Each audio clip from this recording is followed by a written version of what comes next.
राधे राधे, हरे कृष्णा। कैसे हो आप सभी लोग? आशा करती हूँ आप सभी परम मंगल में होंगे, स्वस्थ होंगे, अच्छे होंगे। सबसे पहले आप सभी को उत्पन्ना एकादशी की अनंत और अनंत शुभकामनाएं। आप लोगों को पता है कि उत्पन्ना एकादशी 15 और 16 नवंबर दोनों दिन मनाई जा रही है। अगर मैं खाटू श्याम सीकर की बात करूँ, अगर मैं बात करूँ घोड़े संप्रदाय, निम्नक संप्रदाय की मैं बात करूँ, अगर मैं बात करूँ इस्कॉन टेम्पल के, भारत के सभी इस्कॉन टेम्पल में जो एकादशी है वो आपकी बनाई जा रही है 15 नवंबर की।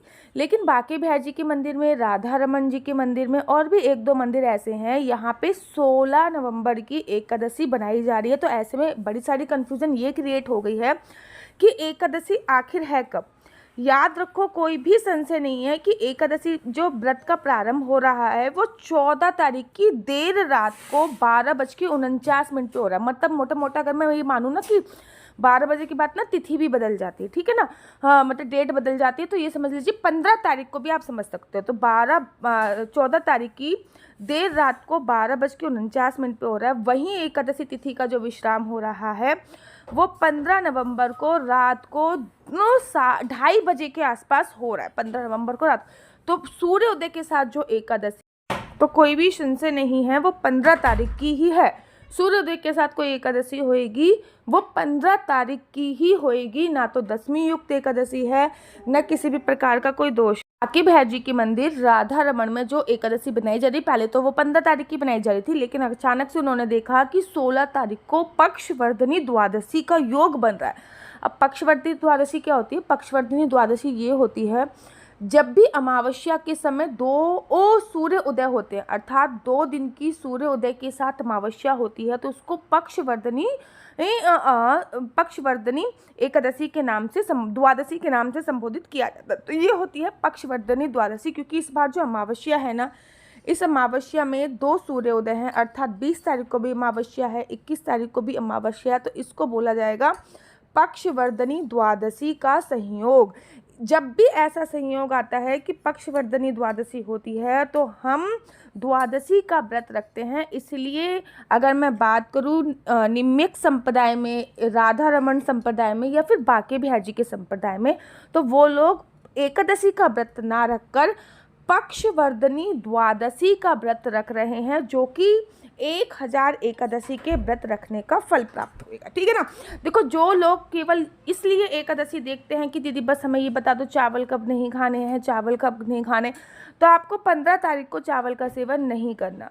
क्यों? जो लोग केवल इसीलिए व्रत देखते हैं कि चावल कब नहीं खाने, तो 15 तारीख को आपको चावल का सेवन नहीं करना है। लेकिन अगर आप लोग एकादशी का व्रत एक दिन का रखते हो तो 15 तारीख का ही व्रत रखो। लेकिन हाँ, अगर आप में सामर्थ्य है और आप 2 दिन का व्रत रख सकते हो तो आप 16 तारीख का भी व्रत रखिए। 16 तारीख को जो भी व्रत रखा जाएगा, हाँ, वो द्वादशी का व्रत रखा जाएगा, जिसको पक्षवर्धनी द्वादशी के नाम से संबोधित किया जाता है। ये वाला जो एकादशी होती है ना, पक्षवर्धनी द्वादशी जो होती है, ये ऐसा बोला गया है शास्त्रों में 1000 एकादशी के व्रत का फल आपको दे देती है पक्षवर्धनी द्वादशी, जो कि अपने आप में इम्पॉर्टेंट द्वादशी के नाम से संबोधित किया जाता है। पक्षवर्धनी द्वादशी अपने आप में बहुत ज़्यादा इम्पॉर्टेंट है। तो अगर आपको व्रत रखना है तो आप एकादशी का व्रत रखना, तो आप 15 तारीख का रखिए। शरीर में सामर्थ्य है तो दोनों दिन का व्रत रखिए, 15 और 16 तारीख को। लेकिन अगर आप चाहते हो कि हमें पक्षवर्धनी द्वादशी का भी फल मिले तो आप 16 तारीख का भी व्रत रख सकते हो, कोई भी परेशानी नहीं। लेकिन इस्कॉन टेम्पल में, ठीक है ना, अगर आप मैं खाटू श्याम की बात करूँ, घोड़े संप्रदाय में हर जगह 15 तारीख का ही व्रत हो गया है। तो देखो, बड़े सारे लोग ये बोलते हैं यार हर त्यौहार 2-2 दिन हो रहा है, बड़ी कन्फ्यूजन है, ये भी 2 दिन है, वो भी 2 दिन है, हर त्यौहार 2-2 दिन हो गया, हम क्या करें। देखो, हर त्यौहार 2-2 दिन हो गया, ये तो आपके लिए खुशी की बात है, एक अच्छाई की बात है कि हर त्यौहार आपका 2-2 दिन हो गया है। एक खुशी का माहौल है इसमें। खुशी का माहौल क्या है कि आपको हर चीज़, हर सेलिब्रेशन 2-2 दिन बनाने का सौभाग्य प्राप्त हो रहा है। तो ये बहुत ज़्यादा खुशी की बात है, ये बहुत ज़्यादा अच्छी बात की मैं श्रेणी में रख सकती हूँ। इनका व्रत भी 2 दिन रखिए। पक्षवर्धनी द्वादशी 16 तारीख की है, एकादशी 15 तारीख की है। अब आप अपने हिसाब से दोनों दिन का व्रत रख सकते हो। अगर मैं अपनी राय देती तो मैं डेफिनेटली दोनों दिन का व्रत रखती, लेकिन मेरे घर में कुछ भी हैपनिंग है तो मैं एक भी दिन का व्रत नहीं रख पाऊंगी, कुछ प्रॉब्लम है इस वजह से, ठीक है ना। नहीं तो अगर मैं अपनी राय देती तो मैं डेफिनेटली 2 ही दिन का व्रत रखती। जैसे कि मैं हर बार रखती हूँ, तो मैं 15 तारीख का भी व्रत रखती और मैं 16 तारीख का भी व्रत रखती। अच्छा, जो लोग 15 तारीख का व्रत रख रहे हैं वो जो व्रत का पालन करेंगे वो मैं आपको अगली वीडियो में बता दूंगी कि आपको व्रत का पालन कब करना है, कैसे करना है, क्या करना है। अभी तो सब हमारे लिए थोड़ी सी दुआ कीजिए। घर में कुछ प्रॉब्लम हुई है, काफ़ी बड़ी प्रॉब्लम हुई है, इस वजह से मेरी वीडियो या फिर शॉर्ट वीडियो नहीं आ पा रही हैं आप लोगों के लिए। एक बात याद रखिए, इस दिन जो बादाम का और गुड़ का भोग लगेगा वो आपका 15 तारीख को ही लगेगा, ठीक है ना।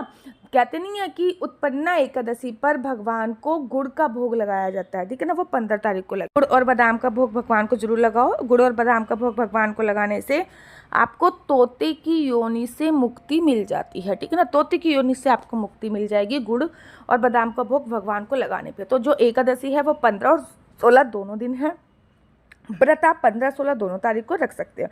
नेक्स्ट वीडियो में मैं आप लोगों को बताऊंगी व्रत का पालन आपको कैसे करना है, व्रत के पालन की विधि क्या है, व्रत के पालन का समय क्या है। अगर आप 15 तारीख को व्रत रख रहे हो तो 16 तारीख को किस टाइम आप व्रत का पालन करोगे, और 16 तारीख को व्रत रख रहे हो तो 17 तारीख को किस टाइम आप व्रत का पालन करोगे। संकल्प अगर आप जरूर लीजिएगा। हाँ, अगर 2 दिन का व्रत रखना है तो दोनों दिन का संकल्प लीजिएगा, 1 दिन का व्रत रखना है तो 1 दिन का ही संकल्प ले लीजिएगा। बिना संकल्प के कोई भी व्रत मत रखिएगा। उत्पन्ना एकादशी बड़ी एकादशी है। सोचिए, जिन्होंने देवताओं की रक्षा करी जिस एकादशी ने, वो आपकी क्यों नहीं करेगी। तो ये बड़ी एकादशी है, इसका व्रत जरूर और जरूर रखिएगा। नंबर मैं आपको नीचे स्क्रीन पर दिख रहा है, मेरा नंबर है 4 बार 9 20 25 65। आई रिपीट अगेन, 4 बार 9 20 25 65। आपका बच्चा जॉब करेगा या बिजनेस करेगा, बिजनेस करेगा तो किस फील्ड में बिजनेस करेगा, जॉब करेगा तो किस सेक्टर में जॉब करेगा, क्या है आपके बच्चे का लकी नंबर, क्या है आपके बच्चे का लकी कलर, क्या कुंडली में राजयोग है या नहीं है, कुंडली में संतान प्राप्ति का योग है या नहीं, ये सभी जानकारी मैं आपको कुंडली के माध्यम से प्राप्त कराती हूँ। याद रखिए, कुंडली देखना बिल्कुल भी फ्री नहीं है, कुंडली देखने के थोड़े से चार्जेस हैं। और इस नंबर पर कृपया करके मुझसे किसी भी प्रकार से कोई भी क्वेश्चन आंसर पूछने के लिए फ़ोन मत कीजिएगा, क्योंकि ये नंबर केवल और केवल कुंडली दिखाने के लिए दिया हुआ है। अगर आपको वीडियो अच्छी लगती है तो आप अपना यूट्यूब चैनल हरि बोल को लाइक शेयर सब्सक्राइब करना बिल्कुल भी मत भूलिए। तब तक के लिए मुझे दीजिए इजाज़त। राधे राधे, हरे कृष्णा, हरि बोल। राधे राधे, हरे कृष्णा। तो यहाँ पे हम आप लोगों के लिए लेके आए हैं असली तुलसी माला। विभिन्न प्रकार की हमारे पास असली तुलसी माला है। 30 रुपये से प्रारंभ होकर हमारे पास 1100 रुपये तक की तुलसी माला है। जप माला है, गले में पहनने वाली तुलसी माला है, 1 राउंड की तुलसी माला है, 2 राउंड की तुलसी माला है, 10 साल तक चलने वाली तुलसी माला है, और डबल राउंड की तुलसी माला है, 3 राउंड की तुलसी माला है, गांठ वाली जपने वाली माला है, बिना गांठ की जपने वाली माला है, राधा नाम के लॉकेट वाली माला है, और लैब सर्टिफिकेट द्वारा प्रमाणित तुलसी माला है, जिसमें हम आपको लैब का सर्टिफिकेट देंगे कि ये असली है या नकली है। बहुत सारी तुलसी मालाएं हम आपके लिए लेके आए हैं।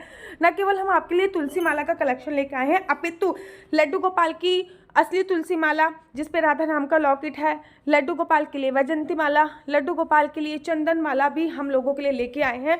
और लड्डू गोपाल की तीनों माला का सेट है, तुलसी माला, चंदन माला और वैजंती माला का सेट भी लेके आए हैं। साथ ही के साथ हम आपके लिए रुद्राक्ष के असली ब्रेसलेट, पानी में डालने वाला रुद्राक्ष, 1 मुखी रुद्राक्ष से लेकर 14 मुखी रुद्राक्ष तक हमारे पास सारे लैब टेस्टेड रुद्राक्ष अवेलेबल हैं। आप हमसे ओरिजिनल रुद्राक्ष मंगा सकते हैं। ना केवल हमारे पास रुद्राक्ष अवेलेबल है, अपितु हमारे पास कानों में पहनने वाले राधा नाम के असली तुलसी के इयरिंग्स भी उपलब्ध हैं, जो कि अलग अलग डिजाइन, अलग अलग तरीके से आप लोगों को प्राप्त हो जाएंगे। ये राधा नाम के असली तुलसी के कानों के इयरिंग्स हैं और इसमें बहुत सारी वैरायटी हमारे पास उपलब्ध है। आप जल्दी से जो नीचे नंबर दिया गया है उस पर संपर्क करके अपनी चॉइस से कोई भी राधा नाम के इयरिंग्स अपने लिए ले सकते हैं। उनके प्राइस बहुत ही सस्ते हैं। 150 रुपये से 150 रुपये से स्टार्ट होकर मात्र 200 रुपये तक है। और ये है राधा रानी और भगवान श्री कृष्ण जी के चरण, जो आपको अपने मंदिर में जरूर और विभिन्न प्रकार की अलग अलग तुलसी मालाएं आप लोगों के लिए उपलब्ध है। 30 रुपये से प्रारंभ होकर 1300 रुपये तक की तुलसी मालाएं आप लोगों के लिए उपलब्ध है। हम आप लोगों के लिए लेके आए हैं श्रीधाम वृंदावन की रज, 8 प्रकार की रज इसमें उपलब्ध है। न केवल एक सेवा कुंज की, निधि कुंज की, ललिता कुंड की, राधा कुंड की, कृष्ण कुंड की, निधि वन की, यमुना जी की, 8 जगह की ब्रज रज इसमें आपको उपलब्ध हो जाएगी। ऑर्डर जल्दी से जल्दी नीचे दिए गए नंबर पर करिए, हमारे पास लिमिटेड स्टॉक है। राधे राधे।